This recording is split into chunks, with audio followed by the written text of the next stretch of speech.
بسم اللہ الرحمن الرحیم الحمد للہ وقفا وسلام علی عبادہ الذین اصطفیٰ وصلی وسلم وبارک علی نبینا المصطفیٰ وعلی آلہ وصحبہ نجوم الہدی وقادۃ التقیٰ اما بعد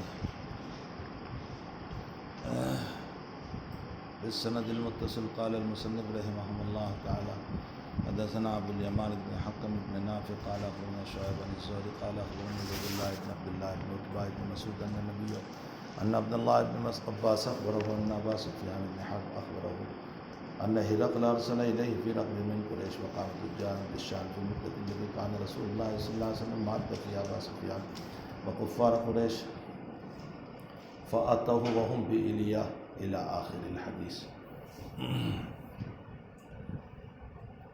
میں اس حدیث شریف کا ایک تھوڑا سا پس منظر آپ کو بتا چکا ہوں کہ کیا مسئلہ ہوا تھا، اور ایرانی لوگوں نے جب قبضہ کیا رومن امپائر پر، تو روم کوئی چھوٹا نہیں تھا، بہت بڑا تھا۔ سارا عرب اور یہ سب یہ رومن کے تحت تھا، حتیٰ کہ یہ افریقہ وغیرہ جتنے ممالک ہیں وہ سارے اسی کے ماتحت تھے، اور ادھر پورا ہند سے لے کر کے یہ سب ایران کے ماتحت تھا۔ اسی لیے یہاں فارسی زبان کا بھی رواج تھا پہلے سے۔ تو بس دو ہی طاقتیں تھیں اس وقت، ایک رومن امپائر تھا اور ایک فارس تھا، اور ایران کے ملک اور بادشاہ نے تعاون کی غرض سے گھسا اور ملک پر قبضہ کر لیا۔ پھر جب ہرقل کا زمانہ آیا اور 616 میں اس کے ہاتھوں فتح ہو گئی، اور وہ اپنی منت کو پورا کرنے کے لیے جا رہا تھا، صلیب کو بیت المقدس میں رکھنے کے لیے، یہ اس کی منت تھی۔ ادھر نبی اکرم صلی اللہ علیہ وسلم ہجرت کر کے مدینہ المنورہ پہنچ چکے تھے، اور اسی کے ساتھ ساتھ آپ صلح حدیبیہ میں اصل عمرہ کے لیے تشریف لے گئے، اور حدیبیہ میں آپ کو روک دیا گیا۔ بالآخر اہل مکہ کے ساتھ آپ کی صلح ہو گئی۔ اب صلح کے بعد حضرت نے یہ سوچا کہ اہل مکہ سے تو معاملہ مصالحت کا ہو گیا، تو ہمیں عجم کی طرف متوجہ ہونا چاہیے اور ان کو دعوت دینی چاہیے، جس میں آپ نے خطوطی انداز میں دعوت شروع کی۔ اس میں آپ نے فارس کے بادشاہ کو بھی لکھا، حبشہ کے بادشاہ کو بھی لکھا، اس کے علاوہ بھی اور بادشاہوں کو لکھا ہے۔ اس میں رومن کے بادشاہ ہرقل کو بھی آپ نے خط لکھا، جس کا یہاں تذکرہ ہے۔ اور نبی علیہ السلام نے اس خط کو لے کر دحیہ کلبی رضی اللہ تعالیٰ عنہ کو دیا، اور دحیہ کلبی رضی اللہ تعالیٰ عنہ سے فرمایا کہ یہ اس کے گورنر کو دینا، اور گورنر جو ہیں وہ پہنچا دے گا، جیسا کہ آگے خود روایت میں آئے گا، ما دحیۃ الکلب الی عظیم بصرہ، بصرہ کے گورنر کو دینا، اور بصرہ کا گورنر اوپر بادشاہ کو پہنچا دیا۔ ہرقل جب صلیب نصب کرنے جا رہا تھا، نصب کرنے کے لیے، لگانے کے لیے، اسی درمیان یہ خط ہرقل کو دیا گیا، تو اس نے کہا کہ ابھی محفوظ رکھو، میں اپنی اس عبادت سے فارغ ہونے کے بعد اس سلسلے میں کچھ رائے مشورہ کروں۔ اس کے بعد اس نے اعلان کیا کہ ہمارے ملک میں کچھ عرب سے لوگ آئے ہو تو ان کی تحقیق کرو۔ چونکہ وہ مصالحت کا زمانہ چل رہا تھا، اور اس درمیان تجارت کے لیے ابو سفیان ابن حرب 30 آدمیوں کے قافلے کے ساتھ تجارت کے لیے ایلیا کی طرف یا حمص کی طرف پہنچے ہوئے تھے۔ پتہ چلا کہ یہ لوگ موجود ہیں، ان کو بلایا گیا، اور ہرقل نے اپنے وزراء کو بھی بلایا، مترجم کو بھی بلایا، اور اس کے بعد کہا کہ بھئی یہ جو نبوت کا دعوے دار ہے محمد صلی اللہ علیہ وسلم، اس سے قریبی رشتہ داری کس کی ہے؟ تو ابو سفیان ابن حرب نے کہا کہ میری رشتہ داری ہے، اس لیے کہ عبد مناف میں جا کر ابو سفیان نبی اکرم صلی اللہ علیہ وسلم سے مل جاتے ہیں۔ ان کو آگے بٹھایا، باقی ان کے رفقا کو پیچھے بٹھایا اور کہا کہ دیکھو میں ان سے چند سوالات کر رہا ہوں، اگر یہ اپنی کسی بات میں جھوٹ بول دے تو تم پیچھے سے اس کی تکذیب کرنا۔ ابو سفیان کہتے ہیں کہ میں کوئی بات جھوٹ نہ بول سکا سوائے ایک بات جو اندر آ رہی ہے سوال کے جواب میں، لیکن ابو سفیان یہ کہتے ہیں کہ مجھے یہ خدشہ ضرور ہوا کہ یہ میرے رفقا میری تکذیب یہاں تو نہیں کریں گے، لیکن مکے جا کر کے یہ کہیں گے کہ ابو سفیان نے جھوٹ بولا تھا، تو میری سرداری اور قیادت اور سیادت کے خلاف یہ بات ہو جائے گی۔ یہ حیا مجھے مانے ہوئی، اسی پر فرمایا لولا الحیا، اگر مجھے حیا مانے نہ ہوتی تو میں وہاں جھوٹ بول دیتا۔ اب بادشاہ کی طرف سے جو سوالات شروع ہوئے، ثم كان اول ما سألني عنه ان قال كيف نسبه فيكم،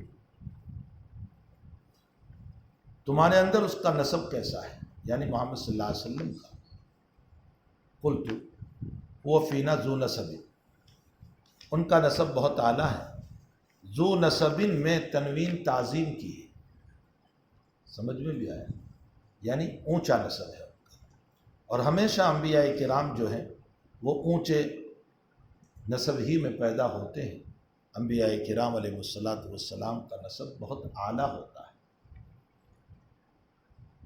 قال فهل قال هذا القول منكم احد قط قبلہ، تمہارے اندر سے یعنی تم عربوں کے اندر سے اور یہ محمد کے رشتہ داروں میں سے کسی نے یہ بات پہلے کہی ہے، یعنی نبوت کا دعویٰ کیا ہے کسی نے؟ قلت لا، میں نے کہا نہیں۔ قال فهل كان من آبائه من ملک، یہ جو دعوے دار ہے محمد ان کے آبا و اجداد میں کوئی بادشاہ گزرا ہے؟ کہا نہیں۔ قال فاشراف الناس اتباعوا ام ضعفاء، اس کے اتباع کرنے والے شرفا ہوتے ہیں یا کمزور قسم کے لوگ ہوتے ہیں؟ یا ضعفاء بمانا کمزور قسم کے لوگ، ضعفاء بمانا غربا نہیں، کمزور قسم کے۔ یہ اکثریت کے اعتبار سے کہہ دیا گیا، ورنہ نبی علیہ السلام کے اتباع کرنے والے تو ابو بکر بھی تھے، وہ کہاں کمزور تھے۔ سن 6 میں تو ایمان لے آئے حضرت عمر، حدیبیہ میں عمر شریک ہے، عبداللہ ابن عمر بھی شریک ہے، اور حضرت عمر تو بڑے بہادر تھے، وہ کہاں ضعیف اور کمزور تھے۔ یہ اکثریت کے اعتبار سے کہہ دیا گیا کہ اکثر کمزور لوگ ایمان لاتے ہیں۔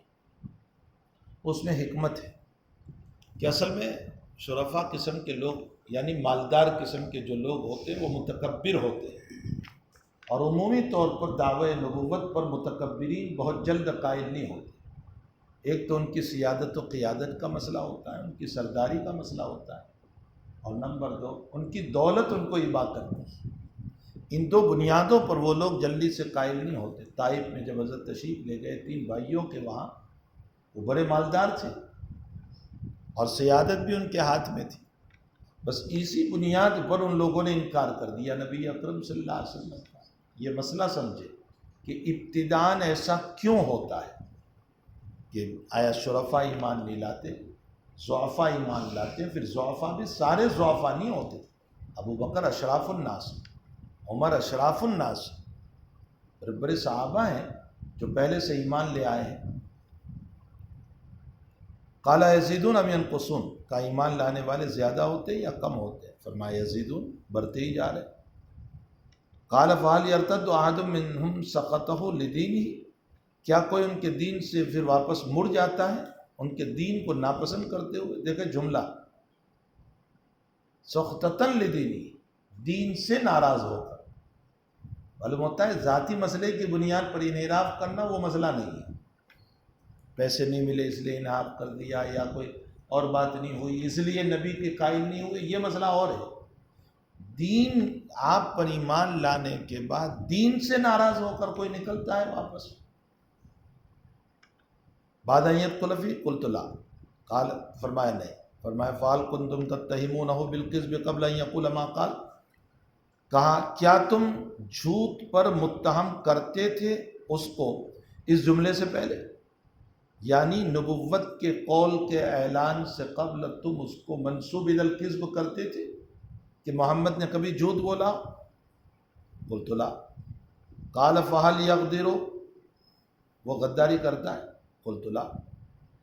ونحن منہ فی مدت، یہ ذرا سا جملہ بنا دیا ابو سفیان نے، البتہ ہم ابھی جس مدت میں چل رہے ہیں، لا ندری ما ہوا فاعل فیہا، ہم نہیں جانتے ہیں کہ وہ اس میں کیا کرے گا، یعنی ہماری مصالحت چل رہی ہے، اب مصالحت میں وہ وفاداری پر باقی رہتا ہے یا غداری کرتا ہے ہمیں نہیں معلوم، لیکن حقیقت یہ ہے کہ اگر آپ عقل کی کسوٹی پر دیکھو تو جس نے آج تک غداری نہیں کی وہ اس مدت میں کیسے غداری کرے گا؟ خود ابو سفیان کہتے ہیں کہ وَلَمْ تُمَكِّنِّ كَلِمَةً أُدْخِلَ فِيهَا شَيْءٌ غَيْرَ هَذِهِ الْكَلِمَةِ، میں اپنی گفتگو میں اس بات کے علاوہ اپنی طرف سے کچھ بھی زیادہ نہیں کر سکا۔ قال فعل قاتلتموہ، کہا تو اس سے قتال کرتے ہو؟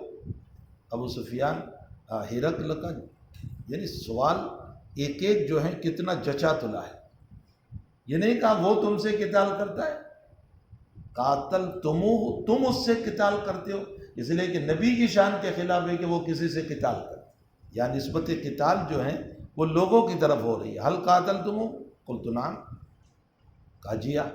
قال فکیف کان قتالکم ایاہ، تو تمہارا قتال ان سے کس طرح ہوتا ہے؟ قلت الحرب بیننا و بینہ سجال، کہا لڑائی ہمارے ان کے درمیان جو ہے ڈول کی طرح ہے، ینال منہ و ننال منہ، کبھی وہ پا لیتا ہے کبھی ہم پا لیتے ہیں۔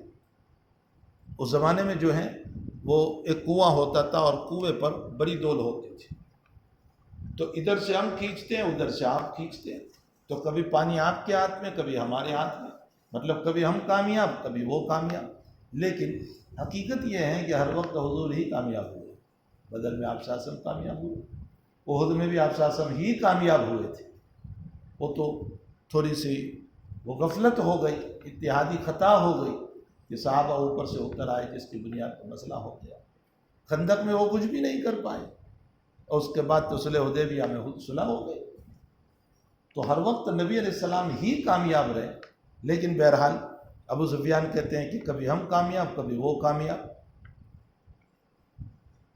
کہا اچھا ماذا یامرکم، وہ کس بات کا تم کو حکم دیتا ہے؟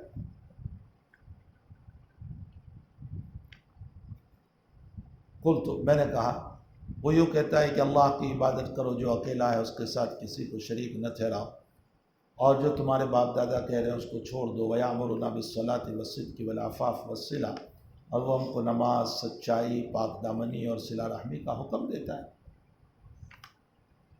یہ چند سوالات ہیں جو قریباً 13-14 سوالات، اب اس کے اوپر ابو ہرقل جو ہے ان سوالات پر تبصرہ کر رہا ہے، ریمارک کر رہا ہے، تجزیہ کر رہا ہے کہ میں نے جو یہ سوالات کیے ہیں اس کی وجوہات کیا ہے، تو اس پر تجزیہ اور اس کا جواب دے رہے۔ مترجم سے کہا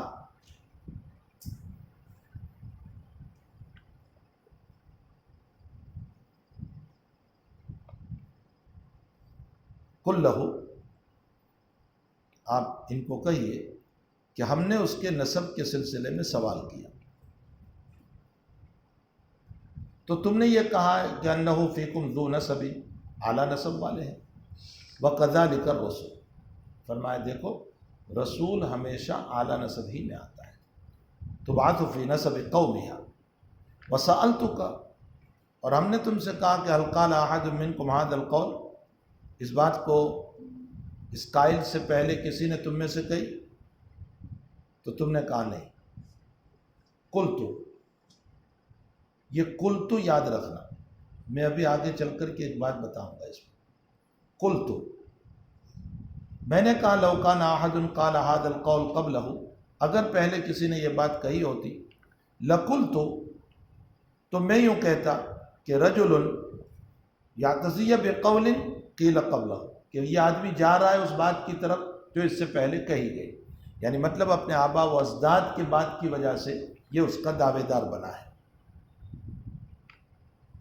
وسألتک هل كان من آبائه من ملک، اور میں نے تم سے سوال کیا کہ ان کے باپ دادا میں کوئی بادشاہ گزرا، فذکرت اللہ، تم نے کہا نہیں، فقلت، میں نے کہا فلو كان من آبائه من ملک، اگر ان کے باپ دادا میں کوئی بادشاہ گزرا ہوتا تو میں یوں کہتا رجل یطلب ملک ابیہ، اپنے باپ کے ملک کو لینے کے لیے دعویٰ کر رہا ہے۔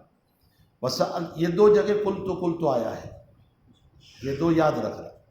وسألتک، اور میں نے تم سے یہ کہا کہ کیا تم اس کو متہم بالکذب قرار دیتے ہو قبل ان یقول، اس بات کی کہنے سے پہلے، فذکرت اللہ، تو تم نے کہا نہیں، فقد عرف انہ لم یکن لیعذر الکذب علی الناس، دیکھو یہاں قلت نہیں ہے، میں کہہ رہا ہوں یہ نہیں، فقد عرف، بس یہ بات جان لی گئی کہ انہ لم یکن لیعذر الکذب علی الناس ویکذب علی اللہ، کہ لوگوں پر تو جھوٹ نہ بولے اور اللہ پر جھوٹ بولے، یعنی تمہارے ساتھ تو وہ کبھی جھوٹ بولتا نہیں، اور اللہ پر جھوٹ بولنے کے لیے چلے کہ میں اس کا نبی ہوں، ایسا کبھی نہیں ہو سکتا۔ جو مخلوق کے ساتھ جھوٹ نہیں بولتا وہ اللہ پر بھی کبھی جھوٹ نہیں بولتا ہے۔ ہم نے تم سے یہ سوال کیا کہ اشراف الناس اتباعهم ضعفاء، فذکرت ہم ضعفاء اتباعہ وہم، یہاں دیکھو قل تو نہیں ہے، وہم اتباع الرسول، رسول کے متبعین ایسے ہی ہوتے ہیں کہ ابتداءً اسی طرح ضعفاء سے، کمزوروں سے شروع ہوتا ہے۔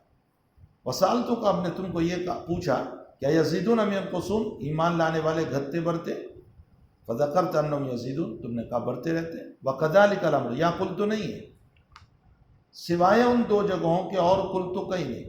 وکذالک الامر، وکذالک امر الایمان، ایمان کا معاملہ اسی طرح ہے، حتی یتم، یہاں تک کہ وہ مکمل ہو کر رہتا ہے۔ ہم نے تم سے یہ سوال کیا کہ ارتد احد سخطۃ لدینی بعد ان يدخل فی، فذکرت اللہ، تم نے کہا نہیں۔ وکذالک الایمان، دیکھو یہاں بھی قل تو نہیں، اسی طرح ایمان کا مسئلہ ہے، حین تخالط بشاشتہ القلوب، جب یہ دل کے اندر راسخ ہو جاتا ہے تو پھر وہ نکلنے کا نام نہیں لیتا، مطلب وہ بڑھتے ہی چلے جاتے ہیں۔ ہم نے تم سے سوال کیا کہ کیا وہ غداری کرتا ہے، تم نے کہا نہیں۔ وکذالک الرسول، لا تقدیر، رسول کی شان ہی یہ ہوتی ہے کہ وہ غداری نہیں کرتے۔ ہم نے تم سے یہ پوچھا کہ وہ کن باتوں کا حکم دیتا ہے، فذکرت، تم نے کہا انہ یامرکم ان تعبدوا اللہ ولا تشرکوا بہ شیئا وینہاکم عن عبادۃ الاوثان ویامرکم بالصلاۃ والصدق والعفاف۔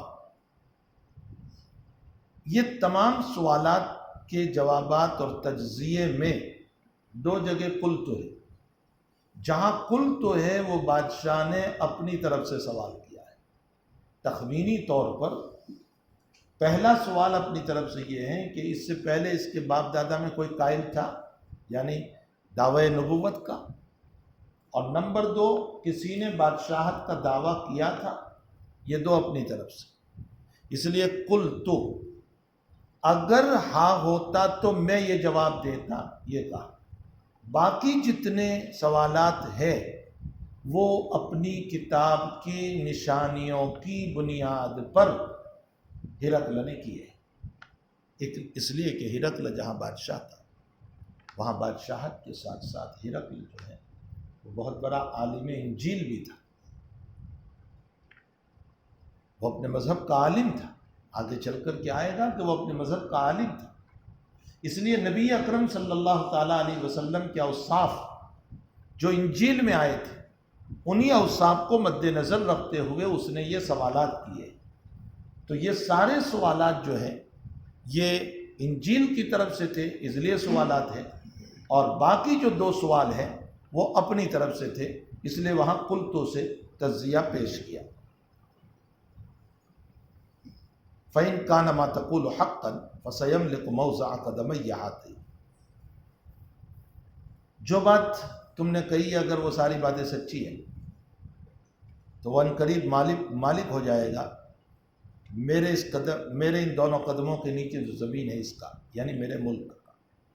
یہ بھی انجیل کے اعتبار سے کہا، اس لیے کہ نبوت عام ہوگی اس کی، وہ خاتم النبیین ہوں گے اور اس کی نبوت ساری زمین پر چلے گی، تو ساری زمین میں میرا ملک بھی آ جائے گا، اس کی طرف اشارہ ہے۔ وَقَدْ كُنْتُ عَالَمُ أَنَّهُ خَارِجٌ، مجھے یہ تو معلوم ہی تھا کہ یہ نبی آخر الزماں آنے والے ہیں، لیکن یہ مجھے معلوم نہیں تھا کہ وہ تمہارے اندر سے آئے۔ وَلَمْ أَكُنْ أَظُنُّ أَنَّهُ مِنْكُمْ، کہ وہ تمہارے اندر سے آئے۔ اس پر ایک اشکال یہ ہوتا ہے کہ انجیل میں بھی یہ مسئلہ تو لکھا ہوا ہے کہ وہ بنو اسماعیل میں سے ہوں گے، تو ظاہر سی بات ہے کہ بنو اسماعیل تو یہی عرب ہے، تو پھر بادشاہ کا یہ کہنا کہ مجھے یہ تو معلوم تھا کہ نبی آخر الزماں آنے والے ہیں لیکن وہ تمہارے اندر سے ہوں گے، یہ مجھے معلوم نہیں، یہ کیسے کہہ رہے؟ ان کی کتاب میں لکھا ہوا ہے کہ وہ بنو اسماعیل میں سے ہوں گے۔ اس کا جواب یہ ہے کہ بنو اسماعیل کی بہت ساری شاخیں ہیں، اس میں ایک شاخ عرب ہے، ایک شاخ اور بھی ہے جو عیسائیت میں تھی، ایک شاخ یہودیت میں بھی تھی۔ اس وقت کی جو مذہبی کتابیں تھیں اس کو بھی مانتے تھے، اس لیے کہ اسماعیل صلاۃ والسلام کی نسل سے جو سلسلہ چلا تھا اس سلسلے کے اندر تو بے شمار لوگ تھے، ان لوگوں کے اندر کچھ یہودی بھی تھے، کچھ عیسائیت بھی قبول کر لیا تھا انہوں نے، جیسے ورقہ ہی کو لے لیجئے۔ ورقہ باوجود کہ عرب ہے اور خدیجۃ الکبریٰ رضی اللہ تعالیٰ عنہ اور نبی اکرم صلی اللہ علیہ وسلم سے اوپر قصی میں جا کر کے مل جاتے ہیں، آپ ہی کے خاندان کے، لیکن آپ نے مذہب عیسائیت کو اختیار کر لیا تھا۔ تو بہت سارے لوگ وہ تھے جو بنو اسماعیل کے ہوتے ہوئے عیسائیت یا یہودیت کو اختیار کیا تھا۔ اس لیے یہ بادشاہ نے کہا کہ بھائی یہ تو مجھے معلوم تھا کہ نبی آخر الزماں آنے والے ہیں، لیکن وہ تم بنو اسماعیل عرب کے اندر سے آئیں گے جو مشرکین کہے جاتے تھے، ان میں سے آئیں گے، یہ مجھ کو علم نہیں تھا۔ وَلَمْ أَكُنْ أَظُنُّ أَنَّهُ مِنْكُمْ فَلَوْ أَنِّي أَعْلَمُ أَنْ أَخْلُصَ إِلَيْهِ أَنْ أَخْلُصَ أي أَنْ أَصِلُ إِلَيْهِ، اگر مجھے یہ پتہ چل جائے کہ میں ان تک پہنچ سکوں، لَتَجَشَّمْتُ لِقَاءَهُ، تو میں ان کی ملاقات کے لیے تکلیف اٹھاتا۔ تجشم تکلیف اٹھانا، میں ان کی ملاقات کے لیے تکلیف اٹھاتا، یعنی تکلیف اٹھا کر کے میں وہاں تک جاتا۔ کیوں؟ وجہ اس کی یہ ہے کہ اس نے اپنی کتاب میں نبی آخر الزماں کا مقام پڑھ لیا تھا کہ ان کا مقام کتنا اونچا۔ دوسری طرف یہ جملہ یہ بھی کہہ رہے، اس لیے بھی کہا اس نے کہ اس کو اپنے قوم کی مذہبی شدت بھی معلوم تھی کہ اگر میں نے کوئی قدم اٹھایا محمد تک جانے کا تو میری قوم مجھ کو چھوڑے گی، اور آگے ہوا بھی ہے ایسا، اسی روایت میں آگے چل کر کے پڑھو گے تو اگر میں نے قدم اٹھایا تو میری قوم مجھ کو نہیں چھوڑے گی۔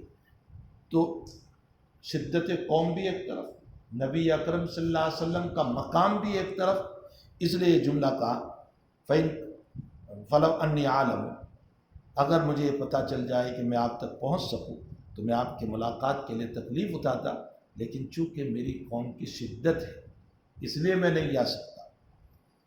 وَلَوْ كُنْتُ عِنْدَهُ، اور اگر میں آپ کے پاس ہوتا تو لَغَسَلْتُ عَنْ قَدَمَيْهِ، میں آپ کے پاؤں دھوتا۔ اشارہ کیا اس بات کی طرف کہ نبی لائق ہوتا ہے کہ یہ خدمتیں کی جائے، نبی جو ہے وہ لائق ہیں کہ ان کا پاؤں دھویا جائے۔ لَتَجَشَّمْتُ لِقَاءَهُ لَغَسَلْتُ عَنْ قَدَمَيْهِ ثُمَّ دَعَا بِكِتَابِ رسول اللہ صلی اللہ علیہ وسلم۔ یہ سارے تجزیے کے بعد اور سارے ریمارک کے بعد اور سوالات اور سوالات کے جوابات کے بعد کہا کہ اچھا اب وہ کاغذ لاؤ، وہ خط لاؤ۔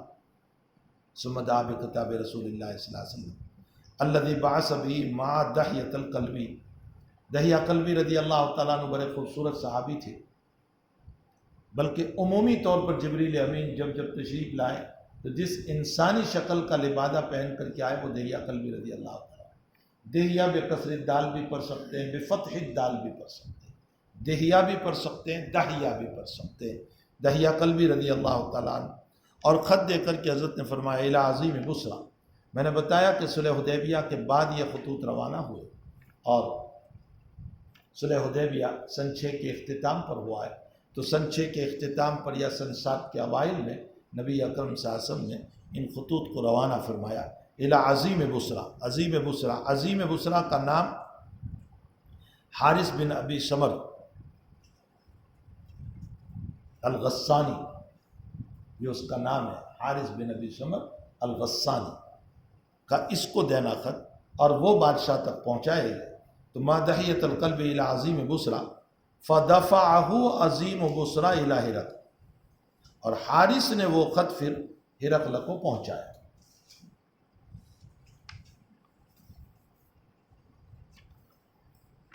نبی علیہ الصلوۃ والسلام کے جتنے خطوط ہیں قریباً 14 خطوط ہیں، اور ان تمام خطوطوں کو یکجا کر دیا ہے علامہ ڈاکٹر حمید اللہ صاحب رحمۃ اللہ علیہ۔ ڈاکٹر حمید اللہ بہت بڑی شخصیت تھی، اصل عربی النسل تھی۔ ان کے دادا پردادا کو حیدرآباد کے بادشاہ نظام الملک نے اپنے زمانے میں امامت اور تبلیغ دین کے لیے یمن سے بلایا تھا، تو اصل یہ عربی النسل ہے، اور یہ حیدرآباد ان کے دادا پردادا آئے تھے۔ جیسے جامع مسجد میں جو بخاری ہے، ان کے دادا پردادا کو بخارا سے بلایا گیا تھا۔ اس وقت کے بادشاہ علماء کے بہت زیادہ اکرام کرنے والے تھے، تعظیم کرنے والے تھے۔ خود آپ احمد آباد میں دیکھو گے کہ بے شمار اولیاء کرام سوئے ہوئے ہیں۔ یہ سب اولیاء کرام اس زمانے میں، چونکہ محمود شاہ بیگرا جو گجرات کا بادشاہ تھا، وہ بڑا علماء نواز تھا اور بہت زیادہ علماء کا اکرام کرنے والا تھا، تعظیم کرنے والا تھا، تو زمانے میں بہت سارے علماء کو یہاں بلایا تھا۔ بلکہ اس زمانے میں علماء نوازی کی بنیاد پر سب سے بڑا مدرسہ احمد آباد میں تھا، علم حدیث کا۔ سید سلیمان ندوی رحمۃ اللہ علیہ فرماتے ہیں کہ باب حدیث میں گجرات اور خصوصاً احمد آباد یمن میمون تھا، اور عرب کے علماء یہاں پڑھنے کے لیے تشریف لاتے تھے۔ ہندوستان میں فتح الباری کا سب سے پہلا جو نسخہ لکھا گیا وہ احمد آباد میں لکھا گیا۔ ہندوستان سے مطلب اس وقت کا یہ چھوٹا سا ہندوستان نہیں، وہ بہت بڑا ہندوستان، جس میں بنگلہ دیش بھی تھا اور پاکستان بھی تھا اور برما بھی تھا اور سری لنکا بھی تھا، اور اس سے آگے سندھ تک، وہ ہندوستان مراد ہے۔ اس پورے ہندوستان کے اندر اگر علم حدیث کا ولولہ اور غلغلہ تھا تو وہ گجرات کے احمد آباد میں تھا۔ اسی لیے بے شمار محدثین احمد آباد میں سوئے ہوئے ہیں، اور فتح الباری کا پہلا نسخہ یہاں، حتیٰ کہ ابن حجر مکی رحمۃ اللہ علیہ کا بھی آنا احمد آباد میں ثابت ہے، اور اس کے علاوہ بہت سارے اکابر کا آنا یہاں ثابت ہے۔ تو خیر،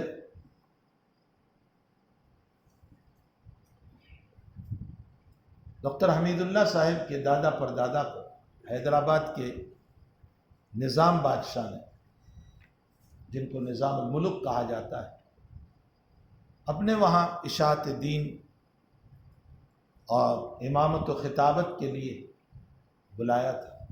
انہی کی نسل میں ڈاکٹر حمید اللہ پیدا ہوا۔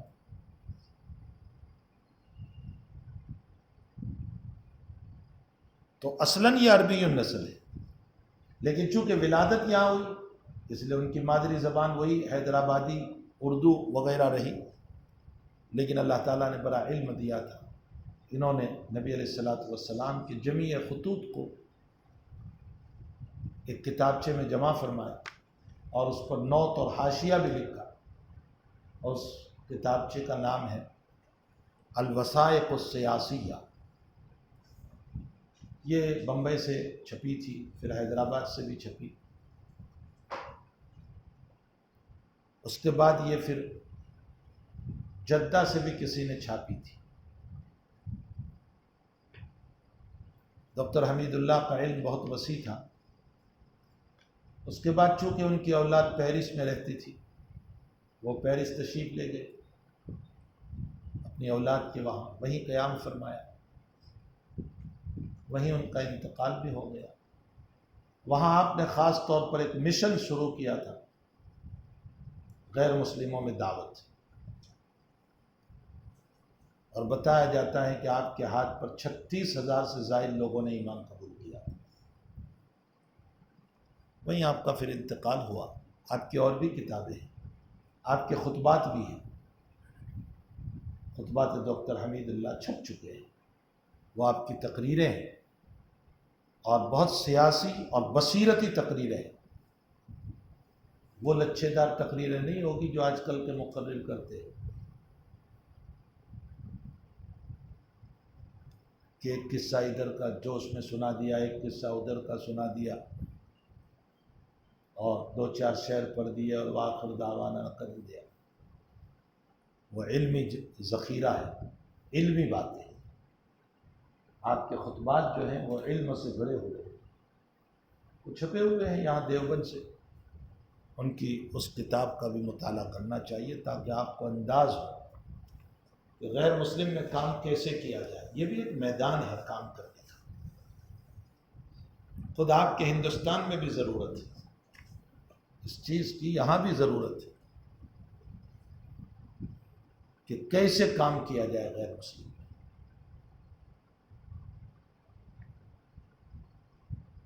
اور اس کے لیے سلیقہ ہو، طریقہ ہو۔ قرآن نے تو صرف اتنا کہہ دیا ہے، ادع الی سبیل ربک بالحکمۃ والموعظۃ الحسنہ وجادلہم باللتی ہی احسن ان ربک هو اعلم بمن ضل عن سبیلہ وهو اعلم بالمہتدین۔ یہ اجمال ہے، یہ اصول ہے۔ بالحکمۃ والموعظۃ الحسنہ، حکمت کہتے ہیں کس کو؟ مار دھار اور آستین چلانے کو حکمت تھوڑے ہی کہتے ہیں، زبان کی کینچی کو حکمت نہیں کہتے۔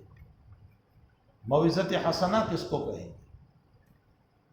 وجادلہم باللتی ہی احسن، طریق احسن سے ان سے بحث کرو۔ طریق احسن ہے کیا؟ قرآن نے ایک اصول دیا آپ کو خطابت کا، دعوت اللہ کا، اور اس کے ساتھ نبی کے ان تمام دعوتی مہم کو سمجھو جو قرآن نے بیان کیا کہ نوح نے کیسے دعوت دی، ہود نے کیسے دعوت دی، لوط نے کیسے دعوت دی، صالح نے کیسے دعوت دی علیہم الصلاۃ والتسلیم الف الف مرہ۔ اور انبیاء کرام کی دعوت کو سمجھو، اس لیے کہ قرآن کریم کے مضامین ثلاثہ میں سب سے اہم مضمون دعوت ہے۔ آپ کہو گے توحید ہے، دعوت توحید سے بھی اوپر ہے، اس لیے کہ توحید ہی کی دعوت ہے۔ تو جب دعوت ہی نہیں ہے تو توحید کہاں سے آئے گی؟ تو دعوت التوحید و دعوت الرسل، دعوت النبوہ، نبوت کی دعوت، توحید کی دعوت، اللہ کی وحدانیت کی دعوت اور رسولوں کے اقرار کی دعوت، ان کو ماننا۔ اور پھر ان دونوں کے بعد تیسرا مضمون احکام۔ احکام تب ہے جب آپ پہلے توحید کے قائل بنو، رسالت کے قائل بنو، ورنہ تو خود مسلک یہ ہے کہ کفار جو ہیں فروعات کے مکلف نہیں ہے، اگرچہ احناف کے دونوں قول ہیں، اس میں ایک قول یہ ہے کہ فروعات کے مکلف نہیں ہے جب تک کہ وہ توحید کے قائل نہ بنے۔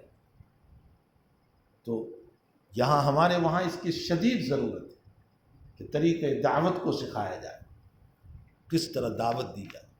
اور میں سمجھتا ہوں کہ اگر ہمارے پاس طریقہ دعوت ہوگا اور ہم اس نہج سے کام کریں گے تو امید ہے کہ انشاءاللہ تعالی ملک کی تعصبیت، عصبیت بھی ختم ہو سکتی ہے اور وہ بجائے نار کے جنت میں جانے والے بن جائے۔ کتاب الایمان میں ایک روایت آئے گی جہاں نبی علیہ السلام نے مال تقسیم فرمایا، سعد بن ابی وقاص نے ایک آدمی سے متعلق سفارش کی کہ حضرت ان کو دیجیے، یہ مسلمان، یہ مومن ہے۔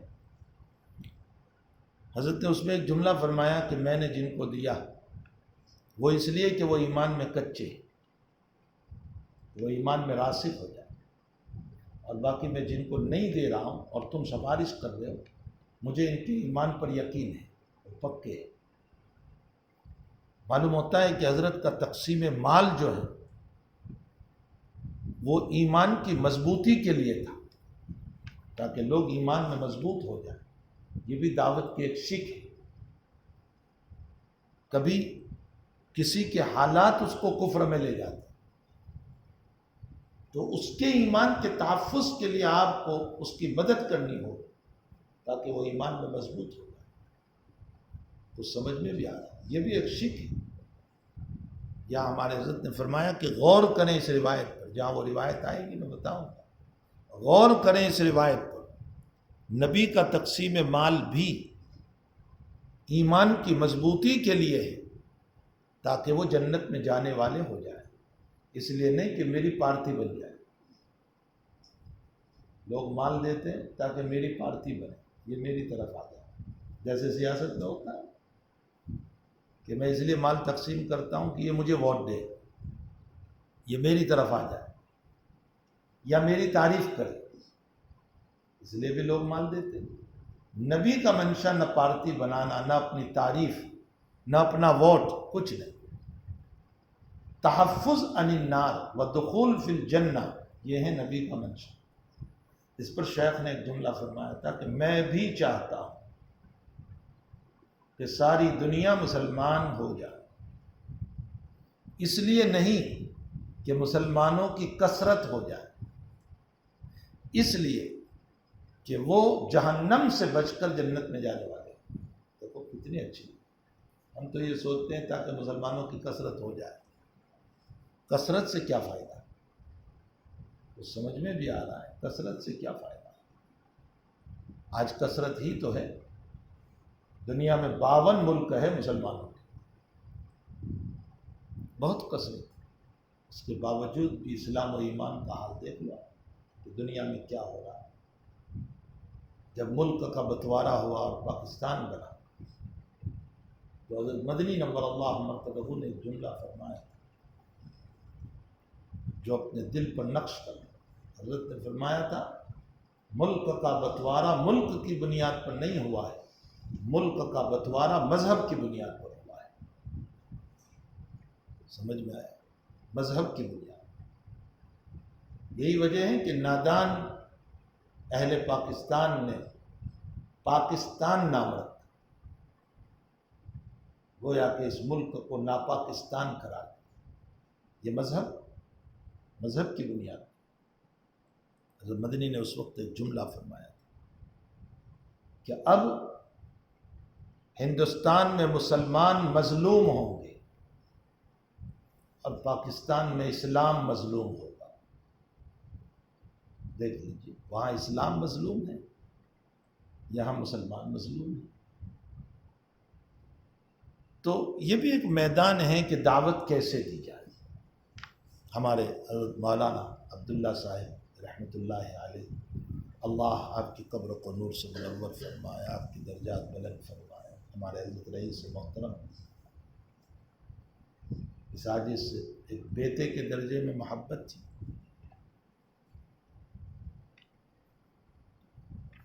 آپ کا اصرار مجھے یہ تھا، اس لائبریری کے، اس مکتبے کے بننے کے بعد، اس مجمع کے بننے کے بعد، مجمع اور مکتبہ میں فرق ہے۔ مکتبہ جہاں کتابیں جمع کی جائیں، اور مجمع جہاں سے دین کی دعوت دی جائے، اس کو مجمع، اسی لیے اس کا نام مجمع رکھا گیا ہے۔ حضرت کی چاہت یہ تھی کہ میں یہاں تخصص فی الدعوہ شروع کروں، اس لیے کہ افتاء تو ان گنت جہاں مدرسہ اٹھاؤ تو وہاں افتاء ہے، اور جہاں زمین کوڑے دو 1 سال کا مفتی نکلتا ہے، جہاں زمین کوڑے دو ایک مفتی نکلتا ہے۔ لیکن اس مفتی کا حال یہ ہوگا کہ فتاوی رحیمیہ دیکھ کر فتویٰ دیتا ہوگا، یا فتاوی محمودیہ دیکھ کر فتویٰ دیتا ہوگا، اور فتاوی رحیمیہ محمودیہ میں شامی کا حوالہ دیا ہے تو یہ دیکھتا ہے رحیمیہ، اور حوالہ شامی کا دیتا ہے، چونکہ وہاں شامی لکھا ہوا ہے۔ مولانا تقی صاحب عثمانی فرماتے ہیں ہمارے وہاں افتاء میں 4 سال ہے۔ اب میری سمجھ میں نہیں آتا کہ 1 سال میں مفتی کیسے بن جاتے۔ فرمایا ہمارے وہاں 4 سال ہے افتاء کے، اور افتاء سے پہلے امتحان دینا ہوتا ہے، اور امتحان میں ہم اس طرح کے سوالات قائم کرتے ہیں جس کے جوابات آتے ہیں ہم ان جوابوں سے بھانپ لیتے ہیں کہ اگر کسی نے حدیثی اعتبار سے جواب دیا ہے تو ہم سمجھتے ہیں کہ اس کا ذہن حدیث میں چلتا ہے، تو ہم اس کو مشورہ دیتے ہیں آپ افتاء میں نہ آئیں، حدیث میں جائیں۔ اور کوئی قرآنی آیات سے جواب دیتا ہے پرچہ امتحان کا، تو ہم سمجھتے ہیں کہ اس کا ذوق تفسیر کا ہے، تو ہم اس کو مشورہ دیتے ہیں آپ تفسیر میں جائیں، تخصص پہ تفسیر میں جائیں۔ اور جو فقہ کو مد نظر رکھتے ہوئے کبھی قیاس کبھی استدلال یہ، تو ہم اس کو کہتے ہیں کہ ہاں آپ افتاء کے لائق ہیں۔ فرمایا 400 یا 600 کے قریب امتحان میں بیٹھتے ہیں، بڑی مشکل سے ذوق فقہ پر 7 یا 8 ہوتے ہیں۔ آپ انداز لگائیں، یہ کوئی معمولی چیز تھوڑی ہے، فقہ جو ہے فتویٰ دینا یہ کوئی معمولی چیز تھوڑی ہے۔ علامہ ابن قیم نے اعلام الموقعین میں لکھا ہے کہ مفتی جب دستخط کرتا ہے نیچے جواب لکھ کر، فرمایا ہذہ التوقیع من اللہ تعالی نائبا، اعلام الموقعین دیکھا، فرمایا یہ اللہ کی طرف سے نائب بن کر دستخط کر رہا ہے۔ تو ایک مفتی کی دستخط نیابت رب ہے۔ اب آپ انداز لگائیں کہ نائب رب، تو اس کا مطلب یہ ہے کہ آپ اس مسئلے کی نسبت نائب بن کر اللہ کی طرف کر رہے ہیں، کوئی معمولی چیز ہے، تو اس کے لیے ہر کس و ناقص کا داخلہ، آ جاؤ آ جاؤ آ جاؤ۔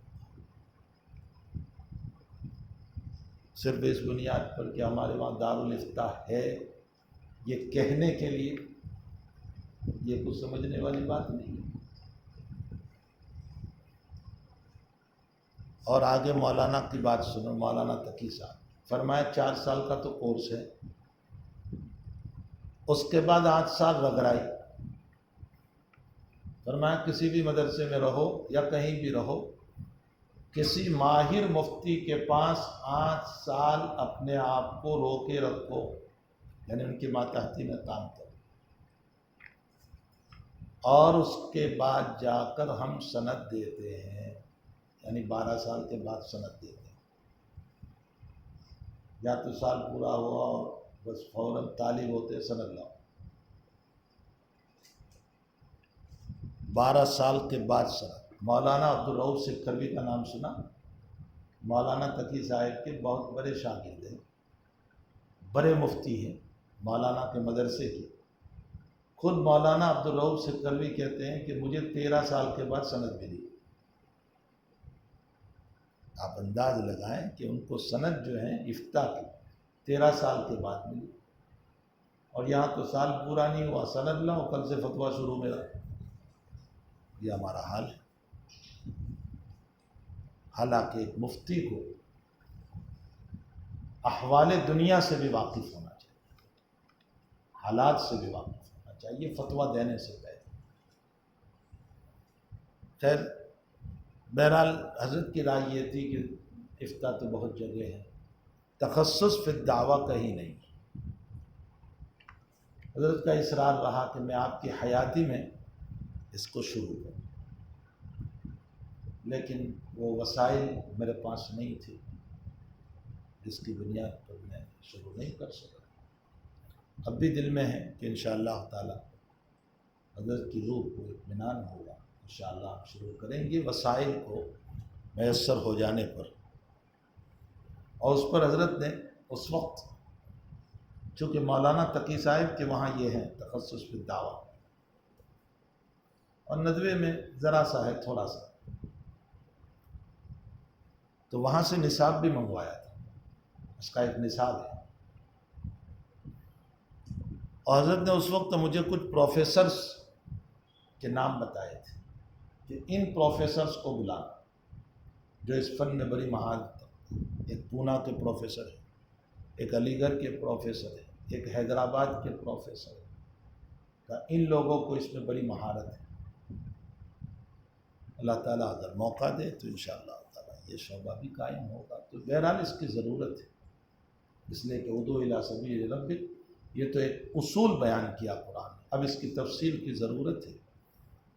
تو ڈاکٹر حمید اللہ صاحب کی وہ کتاب خطبات حمید اللہ چھپ چکی ہے، اس کو پڑھنا چاہیے، بہت ہی جامع کتاب ہے اور بڑے علمی مواد ہے اس کے اندر۔ اس میں غیر مسلم کو دعوت کیسے دی جائے اس کے اصول بھی ہیں، تو ہمیں اس کو پڑھنا چاہیے۔ مولانا نے اپنی کتاب الوثائق السیاسیہ میں حضرت کے جمیع خطوط کو جمع کیا اور اس پر ڈاکٹریٹ کیا ہے، یعنی اس کے اوپر ریسرچ اور مطالعہ کیا ہے، اور ہر خط کی ابتدا و نہایہ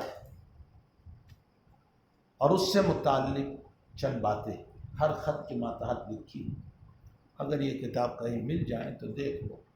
میں نے یہ کتاب، مجھے بھی ملی نہیں تھی، البتہ میں نے یہ کتاب کسی عالم کے پاس دیکھی تھی، میں نے وہیں پر رہ کر اس کا مطالعہ کیا تھا، پھر میں نے ان کی جیروکس بھی نکلوائی تھی، لیکن وہ کسی صاحب کو پڑھنے دی، ابھی تک وہ واپس نہیں کر گئے، اس لیے میں کتاب کسی کو دیتا نہیں،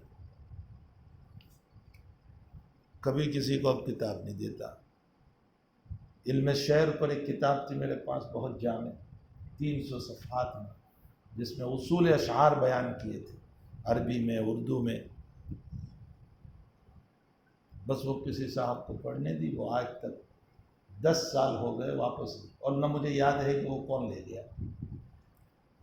اس لیے میں کسی کو کتاب نہیں دیتا ہوں۔ اور اب کتاب دیتا ہوں تو میں نوٹ کرتا ہوں کہ ترمذی کی جلد اول کی شرح کون لے گیا ہے، میں نے نوٹ کیا، تاکہ مجھے ہفتہ 10 دن کے بعد مانگنے میں سہولت ہو کہ بھئی وہ کتاب لاؤ، تم نے دیکھ لی ہے اب وہ کتاب لاؤ، تو میں اب نوٹ کر لیتا ہوں کہ یہ کتاب کون لے گیا ہے۔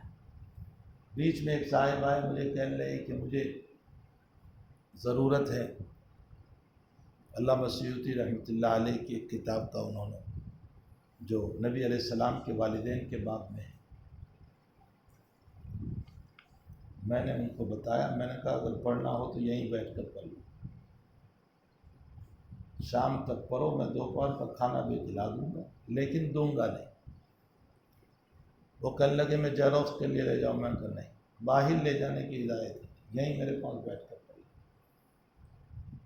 اسی لیے اس کتب خانے کا بھی اصول یہ بنایا ہے کہ باہر کتاب نہیں ملے گی، پڑھنا ہو یہیں بیٹھ کر پڑھو، ہم نے مہمان خانہ رکھا ہے، یہیں بیٹھ کر رہو، کھاؤ پیو اور مطالعہ کرو، لیکن باہر نہیں، اس لیے کہ واقف نے وقف ہی شرط پر کی ہے۔ مولانا کی یہ ساری کتابیں انہوں نے وقف ہی شرط پر کی ہے کہ بھئی باہر نہیں، یہیں رہ کر پڑھا جائے۔ تو یہ بھی ایک میدان ہے کام کرنے کا، اگر انسان کام کرنے پر آئے تو اس کے لیے بہت بڑی دنیا ہے اشاعت دین کے لیے۔ تو ڈاکٹر حمید اللہ کے وہ خطوط ہے، اس کو پڑھنا چاہیے۔ اس میں یہ خط بھی ہے، الی عظیم بصری فدفعہ عظیم بصری الی ہرقل فقرأہ فاذا فیہ بسم اللہ الرحمن الرحیم۔ اس کو جب پڑھا، یا تو بادشاہ خود عربی جانتا تھا ہرقل، اس نے پڑھا، یا پھر اس کے مترجم نے پڑھا جو عربی جانتا تھا، اس میں لکھا تھا بسم اللہ الرحمن الرحیم۔ نبی اکرم صلی اللہ علیہ وسلم نے اپنے خط کی ابتدا بسملہ سے فرمائی تھی، اس لیے کہ یہ دعوتی خط تھا، اور کل امر ذی بال لم یبدأ بحمد اللہ فهو ابتر یا فهو اقطع، اللہ کے حمد سے شروع نہ کی جائے، وفی روایت ببسم اللہ، وہ ادھورا اور ناقص رہتا، یہ ذی بال خط تھا، اس لیے آپ نے بسم اللہ سے ابتدا فرمائی۔ حضرت الامام نووی رحمۃ اللہ علیہ نے اسی سے استدلال فرمایا کہ جتنی روایتوں میں حمدللہ کا مسئلہ آیا ہے وہ حمدللہ ضروری نہیں، ذکر اللہ کافی ہے، اور امام بخاری رحمۃ اللہ علیہ نے جب بسم اللہ لکھی تو اس میں ذکر اللہ ہو گیا، اس لیے خطبے کی کوئی ضرورت نہیں، یہ استدلال تھا، اور وہاں میں بتا بھی چکا ہوں۔ لیکن امام نووی کا یہ استدلال محل نظر ہے، اس لیے کہ عموم سے خصوص پر استدلال نہیں ہو سکتا، عام عام ہے، خاص خاص ہے۔ جہاں بذکر اللہ ہے، جیسے عبد القادر رہاوی رحمۃ اللہ علیہ کی کتاب میں کل امر ذی بال لم یبدع بذکر اللہ، وہ عام ہے، لیکن دیگر روایتوں میں بحمد اللہ، تشہد علی اللہ والصلاۃ علی رسول اللہ، یہ خصوصی طور پر، تو بھلا عموم سے یہ ساری باتیں کیسے ادا ہو سکتی؟ اس لیے بہرحال جہاں بسملہ اور حمدللہ مطلوب ہے وہاں بسملہ حمدللہ ہوگی۔ اس سے ایک دوسرا مسئلہ یہ معلوم ہوا کہ چاہے غیر مسلم کو بھی خط لکھے بسملہ لکھے شروع کے اندر۔ اس کے علاوہ اور بھی خطوط ہے جو نبی اکرم صلی اللہ تعالیٰ علیہ وسلم نے لکھے ہیں اور اس کے شروع میں آپ نے بسملہ کو لکھا ہے۔ معلوم ہوتا ہے غیر مسلم کو خط لکھنے پر بھی بسملہ لکھیں، اور یہ کہنا کہ یہ لوگ تعظیم نہیں کریں گے، تکریم نہیں کریں گے، بسملہ کا نام ضائع ہوگا، آیا تو زیادہ اللہ کے نام کی تعظیم کرنے والا ہے یا نبی زیادہ تعظیم کرنے والا ہے؟ عقلی گھوڑے نہیں دوڑانے چاہیے، نقل کے سامنے عقل کی کوئی حیثیت نہیں۔ جب نقل مل گئی کہ نبی اکرم صلی اللہ علیہ وسلم نے ہرقل کو لکھا، حالانکہ ہمارے سامنے یہ بھی ہے کہ ہرقل نے اس خط کی تعظیم کی اور سونے کی نلکی میں رکھ کر، اور ایران اور فارس کے بادشاہ نے نبی کے خط کو پھاڑ دیا، ٹکڑے ٹکڑے کر دیے، توہین کی، لیکن اس خط میں بھی آپ نے بسم اللہ لکھا تھا۔ معلوم یہ ہوتا ہے کہ توہین تقریم کا مسئلہ نہیں، اصل زیبال کا مسئلہ ہے، اور جو اہم ہو اس کو بسم اللہ سے شروع کرنا چاہیے۔ تو غیر مسلم کو بھی اگر خط لکھے تو اس صورت میں بسم اللہ سے ابتدا کرنا چاہیے۔ اور ایک بات یاد رکھو کہ 786 سے بسم اللہ کا حق ادا نہیں ہوتا۔ یہ 786 جو حروف ابجد کے اعتبار سے اس کا عدد نکالا گیا، اس سے بسم اللہ کا حق ادا نہیں ہوتا، اور اگر کسی نے 786 لکھا تو اس سے بسم اللہ ثابت نہیں ہوگا۔ تو سمجھ میں بھی آیا، صراحتاً بسم اللہ الرحمن الرحیم لکھنا چاہیے۔ بسم اللہ الرحمن الرحیم من محمد عبد اللہ ورسولہ الی ہرقل عظیم الروم سلام علی من اتبع الہدی۔ محمد کی طرف سے جو اللہ کے بندے اور اس کے رسول ہیں۔ آپ صلی اللہ علیہ وسلم نے اپنے نام سے خط کی ابتدا فرمائی۔ اسی پر اجماع ہے کہ خط لکھیں تو کاتب کا نام ہو، ابتدا باسم الکاتب، کاتب کے نام سے۔ اسی لیے آپ دیکھیں کہ ایک کونے پر ہم اپنا نام پہلے لکھتے ہیں کہ یہ فلاں کی طرف سے، اس پر اجماع ہے۔ بعض صحابہ کرام رضوان اللہ تعالیٰ علیہ اجمعین سے یہ ثابت ہے کہ مکتوب الیہ کا نام پہلے لکھا جائے، یعنی جن کے نام خط جا رہا ہے ان کا نام پہلے لکھا جائے۔ جیسے زید بن ثابت رضی اللہ تعالیٰ عنہ، آپ کی اپنی رائے یہ تھی۔ اسی طرح حضرت عبداللہ ابن عمرو بن العاص رضی اللہ تعالیٰ عنہ کی رائے یہ تھی کہ مکتوب الیہ کے نام سے۔ حالانکہ صراحتاً اگر روایت دیکھی جائے تو نبی اکرم صلی اللہ تعالیٰ علیہ وسلم نے فرمایا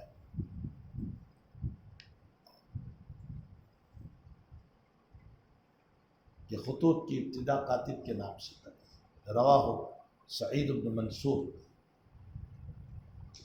ہو سکتا ہے کہ زید بن ثابت، عبداللہ ابن عمرو بن العاص وغیرہ کو یہ روایت نہ پہنچے، ہو سکتا ہے، لیکن اس جواب کی کوئی ضرورت نہیں ہے۔ اصل میں خطوط دونوں طرح کے مل گئے۔ نبی علیہ السلام کے جتنے خطوط ہیں وہ آپ نے اپنے نام سے شروع فرمائے، لیکن کچھ صحابہ نے نبی علیہ السلام کو خط لکھے تھے، اس میں ان صحابی نے اپنے نام سے شروع کیا۔ وہ سمجھ میں بھی آیا، دونوں طرح کا نہیں۔ اسی لیے تیسرا قول یہ ہے کہ بڑا چھوٹے کو خط لکھے تو اپنے نام سے، اور چھوٹا بڑے کو خط لکھے،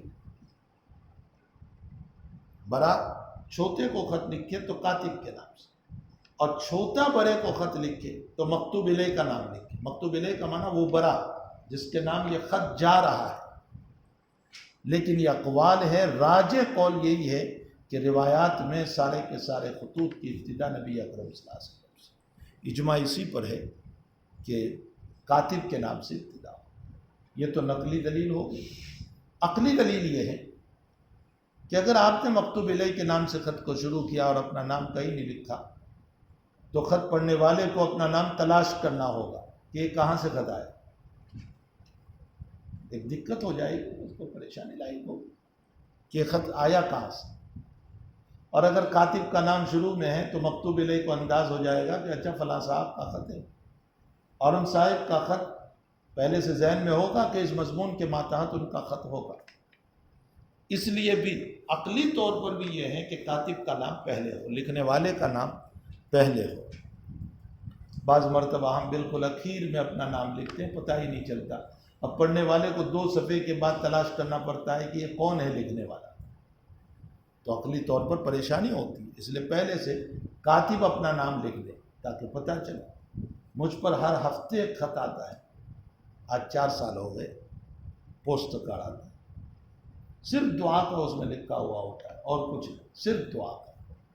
میرا بچہ بیمار ہے، دعا فرمائیں، میری بچی بیمار ہے، دعا فرمائیں، ان کا رشتہ طے ہو جائے، دعا فرمائیں، میں کہیں پڑھا رہا ہوں، یہ نہیں لکھتے کہاں پڑھا رہا ہوں، میں کہیں پڑھا رہا ہوں، دعا فرمائیں، اخلاص دے اللہ۔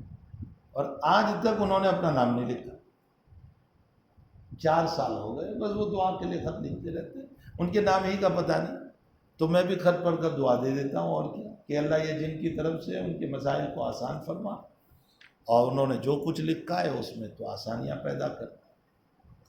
تو اجماع اسی پر ہے کہ کاتب کے نام سے شروع کیا گیا۔ پھر حضرت نے لکھا عبداللہ و رسول ہی، عبدیت کو مقدم کیا، رسالت کو مؤخر کیا، یہی نبی کی شان ہوتی ہے، عبداللہ و رسول ہی۔ اور اسی لیے تشہد کے باب میں بھی عبدیت مقدم ہے رسالت کے مقابلے، اشہد ان محمدً عبدہ و رسول، تو عبدیت مقدم ہے رسالت کے مقابلے۔ قرآن کریم میں بھی اللہ تعالیٰ جل شانہ نے معراج کے واقعے کے موقع پر رسالت کا لفظ نہیں لائے بلکہ عبدیت کا لفظ لائے، سبحان الذی اسریٰ بعبدہ۔ اور عبدیت کا لفظ جو ہے وہ بہت ہی جاندار اور شاندار لفظ ہے، اس لیے جس نام کے شروع میں عبد ہوتا ہے وہ نام اللہ کو پسندیدہ ہے، اسی لیے نبی علیہ السلام نے فرمایا احب الاسماء اللہ تعالی عبداللہ و عبد الرحمن، اللہ تعالیٰ کو جو نام پسند ہے وہ عبداللہ اور عبد الرحمن، مطلب جس کے شروع میں عبدیت ہو، چاہے وہ عبداللہ ہو، عبد الرحمن ہو، عبد الرحیم ہو، یا عبد سے مناسبت سے عبد الباقی ہو، جو بھی اللہ تعالیٰ کے اسموں کے شروع میں عبدیت کا لفظ بنا دیا جائے، یہ سب عبدیت کی بنیاد پر اللہ تعالیٰ کو پسند ہے۔ نبی علیہ السلام نے من محمد عبد اللہ و رسول، میں آپ کو شروع کتاب میں جواب دے چکا ہوں کہ امام بخاری رحمۃ اللہ علیہ نے ترک خطبہ کی ایک وجہ یہ ہے اور یہی راجح ہے کہ آپ نے خطوط نبوی کی اتباع فرمائی ہے، اور خطوط نبوی کی ابتدا میں بسملہ ہے، حمدللہ نہیں ہے، تشہد نہیں ہے، خطبہ نہیں ہے، تو گویا امام بخاری بھی امت کے نام پر ایک خط لکھ رہے ہیں بخاری شریف کے عنوان سے، تو آپ نے بھی خطوط نبوی کی اتباع فرمائی اور تمام خطوط بسملہ سے، تو سمجھ میں آئی، یہ جواب میں نے وہاں دیا تھا۔ اور اس کے ساتھ ساتھ دوسرا جوابات تو 12-13 تھے وہاں، اس میں ایک جواب یہ بھی ہے کہ اپنے اکابر اور اپنے معاصر ہم عصر علماء جتنے ہیں ان تمام کا طریق بھی یہی رہا، اس لیے آپ کے جتنے اکابر ہیں ان کی کتاب بھی ترک حمدللہ کے ساتھ ہیں، اور خود آپ کے معاصر جتنے ہیں جیسے امام ابو داؤد رحمۃ اللہ علیہ وغیرہ، انہوں نے بھی ترک حمدللہ کے ساتھ صرف بسملہ سے کتاب کو شروع فرمایا ہے۔ من محمد عبد اللہ و رسولہ الی ہرقل عظیم الروم، ہرقل کی طرف جو عظیم الروم ہے،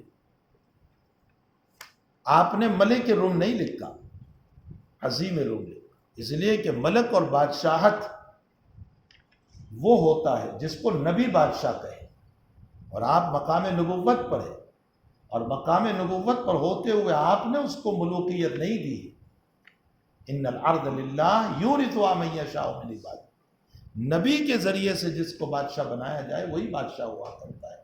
اسی لیے جب اسلام پھیلا تو اب نبی علیہ السلام بھیجتے تھے سب، کبھی یمن کی طرف معاذ بن جبل کو بھیجا، علی کو بھیجا، مختلف ممالک کے اندر حضرت نے گورنر کو بھیجا، یہ ہے بادشاہ جس کا انتخاب نبی علیہ السلام نے فرمایا۔ اس لیے آپ نے عظیم روم تو فرمایا، ملک روم نے، عظیم کا معنی بڑا، چونکہ وہ اپنے ملک کا بڑا تھا اس لیے اس کو عظیم۔ اور ظاہر سی بات ہے کہ عظیم روم کہنے پر تھوڑا سا ایک شبہ ہو جائے گا کہ آیا آپ نے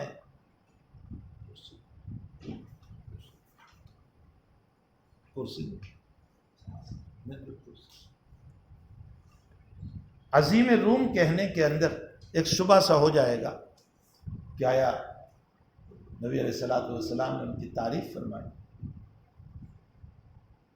اس کا جواب یہ ہے کہ یہ تعریف نہیں ہے، کسی کے مقام کی رعایت ضروری ہے، آپ نے ان کے مقام کی رعایت فرمائی۔ انگریز کا زمانہ تھا اور اس موقع پر ہندوستان کا گورنر جو ہے اس نے دارالعلوم دیوبند کو لکھا کہ میں دارالعلوم کا معائنہ کرنا چاہتا ہوں۔ ظاہر سی بات ہے کہ گورنر جب آ رہا ہے تو دارالعلوم والے منع تو نہیں کر سکیں، تو اب اس کا استقبال کیا گیا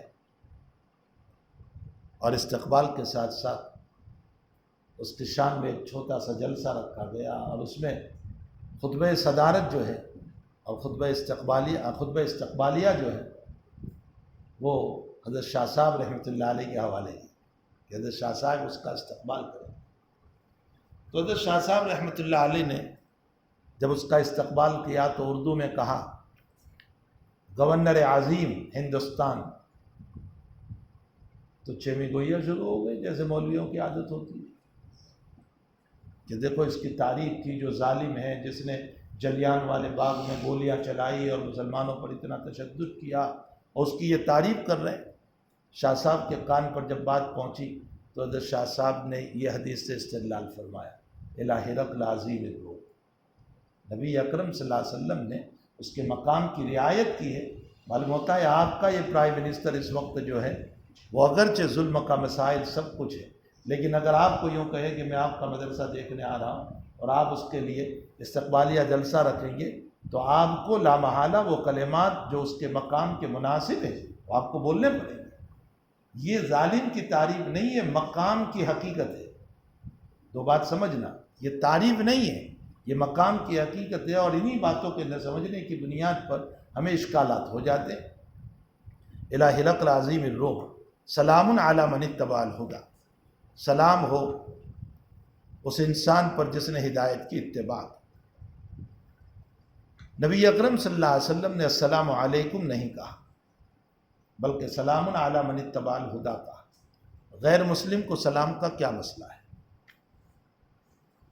حضرت الامام شافعی رحمۃ اللہ علیہ، امام مالک رحمۃ اللہ علیہ، امام احمد بن حنبل رحمۃ اللہ علیہ فرماتے ہیں غیر مسلم کو سلام نہیں کیا جائے گا۔